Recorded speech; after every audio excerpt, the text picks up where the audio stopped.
আসসালামু আলাইকুম। কেমন আছেন সবাই? আশা করি সবাই ভালো আছেন।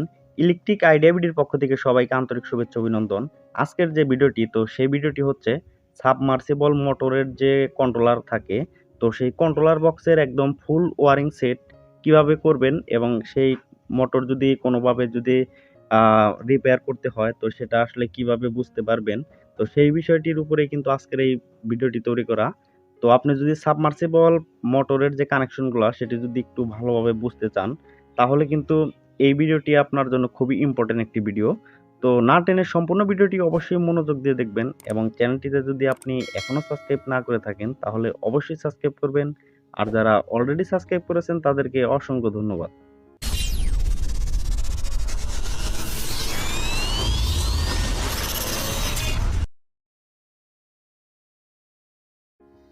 একটি মোটর রিপেয়ার করা অথবা যেকোনো ইলেকট্রিক ডিভাইস যদি আপনি মেরামত করতে চান, সেক্ষেত্রে কিন্তু সর্বপ্রথম আপনাকে সেটাকে চেক করে নিতে হবে যে আসলেই তার প্রবলেমটা কি। সেইজন্যেই আমি আগে ১ম এই মোটরটাকে একটু চেক করলাম যে আসলে এই মোটরটা আসলে স্টার্ট হয় কিনা। এখানে কন্ট্রোলারে লাইন পৌঁছাচ্ছে প্লাস আমাদের যে বোর্ড, ইলেকট্রিক বোর্ড সেখানেও লাইন আছে।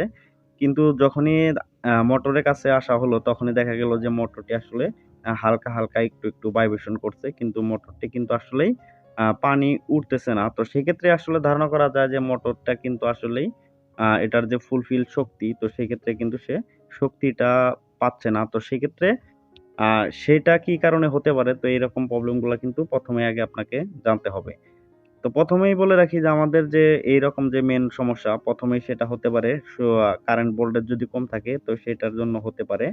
আর তারপরে যেটা কাজ সেটা হচ্ছে আমাদের যে মোটরের যে ক্যাপাসিটর সেই ক্যাপাসিটর যদি একটু সমস্যা হয় তাহলে কিন্তু এই মোটরগুলা কিন্তু একেবারেই চলবে না। সেক্ষেত্রে আপনাকে ১ম এই কিন্তু মোটরের যে ক্যাপাসিটর আছে সেই কারণেই আমরা ১ম এই যেটা পেলাম এটা হচ্ছে মোটরের যে ক্যাপাসিটর সেই ক্যাপাসিটর একদম অকেজো হয়ে গেছে। সেই কারণে এখানে একটু সেম মানেরই একটা নতুন ক্যাপাসিটর লাগাবো। আশা করা যায় যে মোটরটি আসলে রানিং হবে। মোটরের যে ক্যাপাসিটরটি ছিল সেটা ছিল আসলে ৩০ ইউএফ। তো সেম রকমের একটি ৩০ ইউএফ ক্যাপাসিটরই কিন্তু মোটর লাগাবো। তার আগে বলে রাখি আমাদের যেখানে যে কিছু তারগুলো আছে কিছু সময় দেখা যায় যে তারগুলা একটু এলোমেলো হয়ে যায়। সেক্ষেত্রে কিন্তু একটু কঠিন মনে হলেও কিন্তু একদম সিম্পল একটা কানেকশন। আপনি যদি সিলিং ফ্যানের কানেকশন বুঝেন তাহলেও বুঝতে পারবেন। একদম সেম সিলিং ফ্যান কানেকশনের মতনই। ১ম এ হচ্ছে আমাদের নিউট্রাল আর হচ্ছে ফেজ। সেটা সরাসরি আসলে সুইচে ইনপুট হইছে। সেই সুইচ থেকে নিউট্রাল ফেজ ২ টাই কিন্তু আবার আউটপুট হইছে। তো সেম মডেলেই আ ২ টা ইনপুট, ২ টা আউটপুট। আবার সুইচ থেকে একটা কমন হয়ে আমাদের যেখানে একটা ফিউজ আছে, এই ফিউজের মধ্যে গেছে। তারপর এই ফিউজ থেকে আমাদের যে সরাসরি মোটরের লাইনে চলে গেছে সেটা হচ্ছে আমাদের কমন। মোটরের যে কমন আছে, সেই মোটরের কমনের সাথে কিন্তু কানেক্ট হয়েছে। তো মোটরের যে কমন সেটাও কিন্তু একদম সাধারণ। সবকিছুরই কিন্তু ৪ টি পয়েন্ট থাকে। এখানেও কিন্তু এই মোটরের কিন্তু ৪ টি আ সিলিং ফ্যানের যেভাবে ৪ টি পয়েন্ট থাকে, এই মোটরেও কিন্তু একদম ৪ টি পয়েন্টই থাকে। সেক্ষেত্রে ২ টা মিলা যে একটা কমন থাকে সেই কমনটা যাবে ফিউজ থেকে সরাসরি। তারপর যেটা সেটা হচ্ছে একটা রানিং আরেকটা হচ্ছে স্টারিং। তো মোটরের ফ্যানের যেভাবে রানিং স্টারিং কমন করেন সেম একই রকমভাবে রানিং স্টারিং কমন করলে কিন্তু সেক্ষেত্রে আপনার মোটর কিন্তু 100% রানিং হবে। তো সেইরকমভাবে এই মোটরটি আসলে কানেকশন করব। তার আগে একটু নতুন যে ক্যাপাসিটর আছে সেই ক্যাপাসিটরটা একটু চেক করে নিব।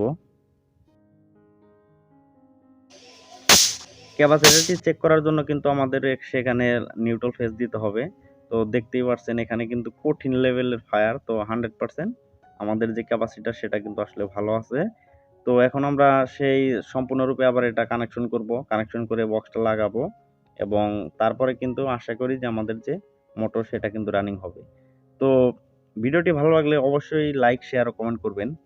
এরপরও যদি কারো কোনো বুঝতে সমস্যা হয় এই সাবমার্সিবল মোটর নিয়ে তাহলে অবশ্যই কমেন্ট করে জানাবেন। আমার যতটুকু সম্ভব আপনাদেরকে বোঝানোর চেষ্টা করব। ধন্যবাদ সবাইকে। ভালো থাকবেন, সুস্থ থাকবেন।